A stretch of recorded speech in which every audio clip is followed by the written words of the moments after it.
How's it going? Dan here again. Today, instead of technique, on this video I'm going to talk about different gloves that you could get and which one might be appropriate for your kids. Because there's different types of gloves that have different types of leather, and I don't even care to go into like if it's steer hide versus cowhide versus a kip leather and stuff like that. There's a really simple way to understand what kind of glove might be appropriate for you. And since most of my videos are really geared toward little leaguers, because I really just am excited to put stuff out on developing kids, teaching them the fundamentals, because I feel like that might be something that's lacking in a lot of communities, having great parents and guardians and volunteers who want to coach, but may not necessarily have the background or the confidence to do it in a way that they feel very confident in. So hopefully these videos are helping with that in techniques, and then I'll put more out about running practices. I digress though. So a couple different gloves that I have here. The first one I'll start with is the new one that I just got, and this one is made out of steer hide, which is probably premium steer hide because it's a very tough glove to break in. It's very, very stiff, and it's going to take me a few weeks, if not months, to be able to break this glove in. And these types of gloves are probably best for somebody who's pretty close to done growing, right? For a young kid who's 9 through 12 years old, that little league age or t-ball. I don't know if I'd go with a glove like this because they're going to grow so rapidly, and so their hand will outgrow it. Because these are very expensive. Like I think this one was between $300 and $400, which is a lot of money, but I'm not growing anymore. Well, hopefully I do, but I'm not growing anymore. So this will last me probably the rest of my life, if not at least a few years. So I'll definitely get my money's worth with it, especially because I coach a lot of catching lessons.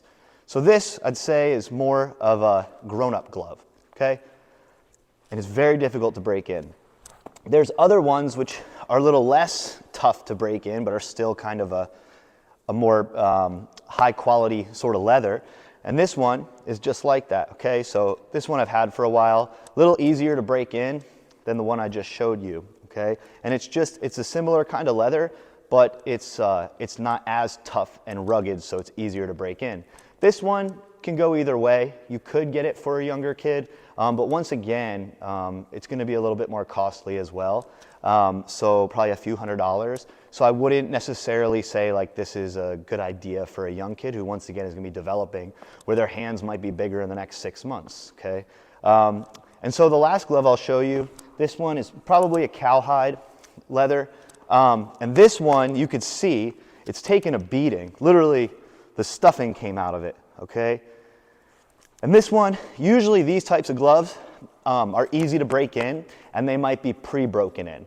And these ones could be pretty affordable, somewhere even around like $100 to $200. And my recommendation for a younger kid who's just developing, whose hands and body is going to grow a lot within the next few months and years, is something like this, okay? Because at young ages, they're not going to be throwing 80 miles an hour and playing, 50 games a year or even 30 games a year. That'd be a lot for a young kid there, probably in the teens to young, low 20s in terms of games that they'll probably end up playing, at least in the Little League season. If they play travel ball, it'll be more. But either way, it's a more cost-effective glove.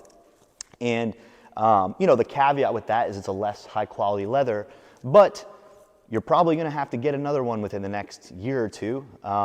So that's why I would recommend something like this, a cowhide sort of glove that's pre-broken in or really easy to break in. This one, I think when I got it, was pretty much almost broken in. So it's really nice to be able to jump in and play right away.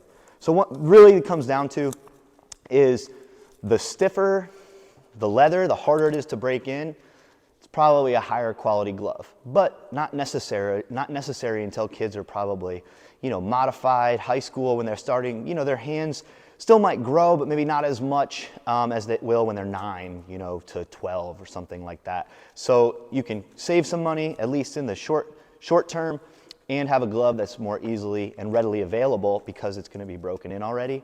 And then once they get older, they're playing lots of games, or their hands are nearly fully grown. You can get one that's maybe a size or too bigger than they really need, so they can grow into it. While they use a more affordable one, they could break it in. Then they have a glove that will last them for a long time, hopefully. There's just some tips on which types of glove to look for.